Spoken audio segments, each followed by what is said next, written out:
Assalamualaikum, selamat datang di channel Raja Weton, channelnya segala prediksi. Mohon dukungan kepada semua teman-teman untuk memberikan like dan komentar yang membangun. Terima kasih dan selamat menonton. Kali ini kami akan membahas media Vietnam yang kembali menaruh curiga terhadap timnas Indonesia atas statement pelatih John Hertman yang menempatkan Indonesia sebagai kuda hitam di AFF 2026. Tolong berikan dukungan kalian kepada timnas Indonesia dengan menuliskan doa terbaik di kolom komentar. Halo semuanya, selamat datang. Hari ini kita mau bedah satu cerita yang lagi rame banget nih di dunia sepak bola internasional. Cuma gara-gara beberapa kata sederhana, malah jadi perdebatan besar. Oke, langsung aja kita masuk ke intinya ya. Pertanyaannya simple, komentar si pelatih ini beneran karena dia rendah hati? Atau jangan-jangan ini cuma taktik perang urat saraf yang udah direncanain matang-matang?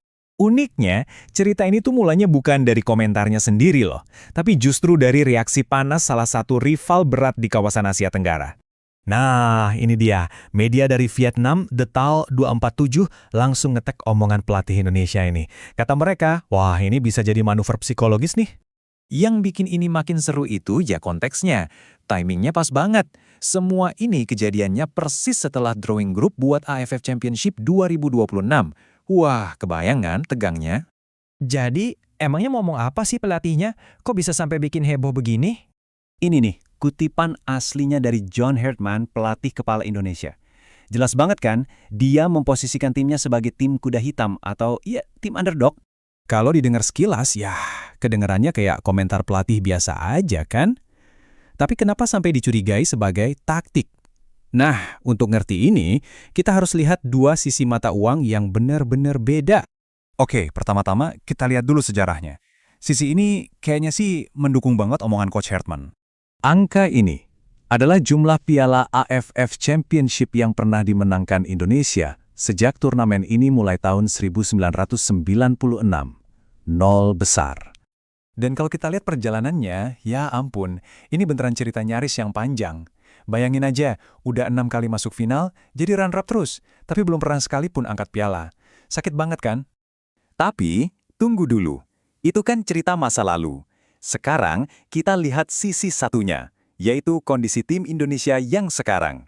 Percaya deh, ini beda banget ceritanya.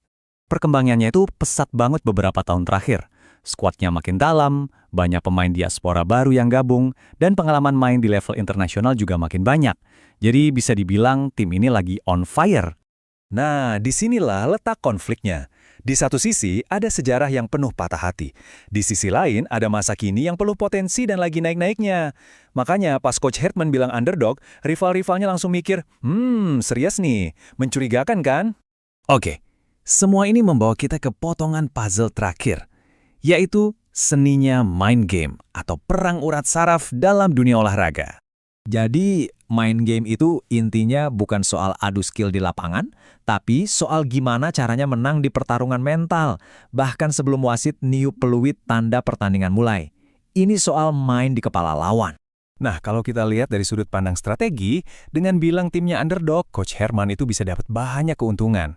Pertama, dia lempar semua tekanan ke tim lawan yang dianggap unggulan. Kedua, dia ngatur ekspektasi fans dan media, jadi bebannya nggak terlalu berat. Dan ketiga, ini yang paling penting, dia bikin lawan jadi bingung. Ini tim beneran lemah atau cuma pura-pura? Dan inilah kenapa obrolan ini jadi penting banget. Karena sekarang, diskusinya bukan lagi sekedar soal siapa punya pemain paling jago, tapi udah masuk ke ranah strategi dan psikologi. Levelnya beda. Pada akhirnya, ini ninggalin satu pertanyaan besar buat kita semua. Di dunia sepak bola internasional yang taruhannya tinggi banget kayak sekarang, mana yang lebih penting buat menangin piala? Jujur sama sejarah pahit kita, atau jadi strategis buat meraih masa depan yang lebih cerah? Coba deh kalian pikirin.